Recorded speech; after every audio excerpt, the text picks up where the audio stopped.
McGinnis keeping it in. By Courtnall, and Guzzle runs down the Phoenix player McCrimmon. Oh, and then Kachuk comes flying. A couple of punches to Courtnall, and here's a cross check. Right there from behind. And Rob Schick, yes, does call a double minor. That deflects wide. McCrimmon moves in. And the Blues player, Matteau, knocked down. There he is here. Now watch him get hit from behind. He gets hit there and gets hurt. And then Jim Campbell comes in. That was Mike Hudson, 28, that hit him. And there's Campbell coming in with the cross check, who gets called. So the Blues will be shorthanded. And Matteau had difficulty getting back to his skates. And when he got to the Blues bench, he went straight to the locker room. Finally, Jeff Finley flips the puck in. You're way out of the crease. Oh, Conger gets hammered and wasn't even at the puck. Oh, and then Pearson takes Chris King and plummets him, and then Aikens wants to go with Twist. King running, Conger in the corner, and now Pearson and King are up and separated. Aikens went right in after Twist. They've been separated, and referee Rob Schick was going to call a penalty on Chris King for the hit in the corner, and they cool things down in a hurry. Now Conger wanting to go with McCrimmon. And oh, here we go now. Everybody that's still on the ice is in it. Conger really upset. Now Pearson, I believe, has fought his way out of the penalty box. I believe he was in the box. He's come out. Twist is not on the ice. He's in the penalty box. Aikens is out. Bjork's coming in. Here comes Bjork, baby. Oh, here comes Hobby Bolin. Well, maybe we'll see a rematch of earlier incident years ago, where the two goalies fought. We've got a wild free-for-all. Chad Kilger, the big kid, 6'4", 220. The Cure grab from behind, and it's Grant Cure and Nikolai Hobby Bolin battling against the boards. And they're on their feet here at Kiel. They love this. This has been quite a first period. And now the gloves and sticks strewn. Conger against the boards. He is hot. Red Hall and Mike Keenan, close buddies over there on the bench, talking about it. And the linesmen have their hands full here, right along the boards inside the St. Louis blue line. Dallas Aikens, number 6 there, he was an eager combatant in the early going, and Conger was slow in coming out of the corner. He'd been hit originally by Chris King, and when Conger got the things, Joe, he was red hot. Yeah, he was. It took him a while to get off the ice, and then when everything really got going again, it was a 4-on-3 disadvantage for the Blues. So when everybody paired up, there were 2 Phoenix players on 1 Blues player. That's why Pearson, who was over near the penalty box, came out to help out. 3:54 to go. The Blues lead it 1-0.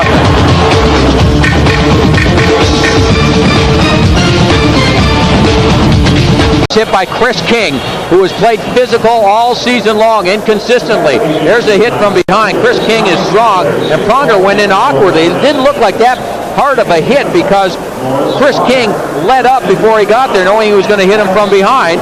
And then it was Pearson and Twist.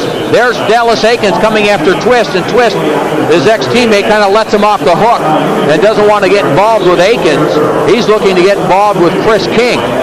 And then as things started breaking up, and it looked like the officials had things under control, a couple of the Blues went to the penalty box.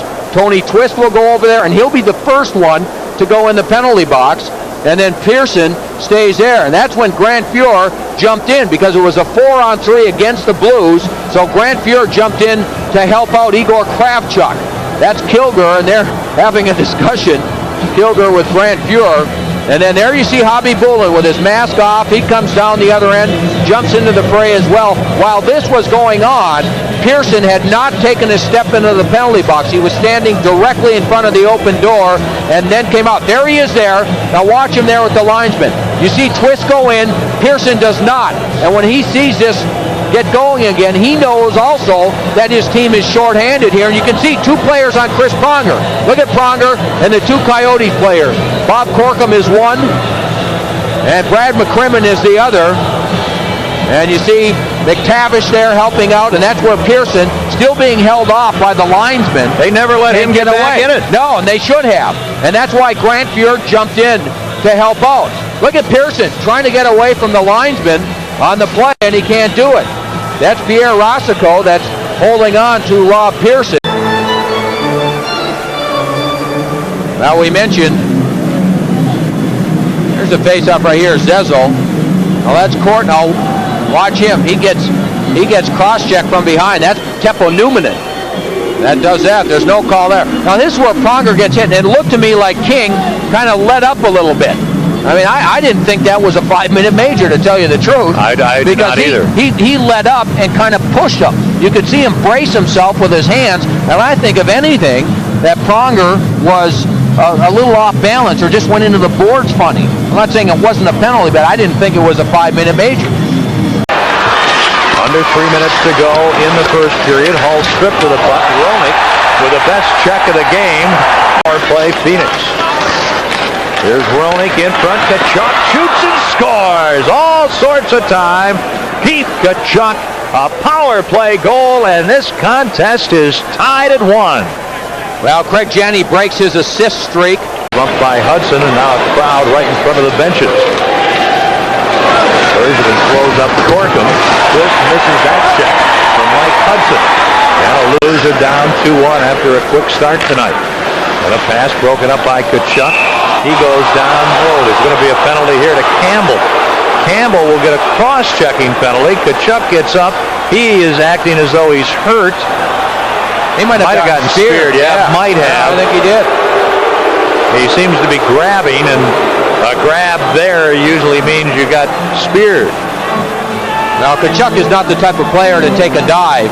Here it is right here. There's Campbell. Oh, yeah, he just a little spear on the inside of the right thigh. Good save by Hobby Bullen. Zezel stays with it, though, and there's the cross-check from behind by Mike Hudson. The Blues trying to change. Big hit by Pearson. 18 seconds left. Blues trying to get the puck to Kravchuk at the point. Mateau battling for it. Roenick trying to cover it. Here's Kravchuk centering.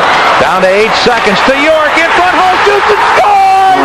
Oh, baby! Brett Hull!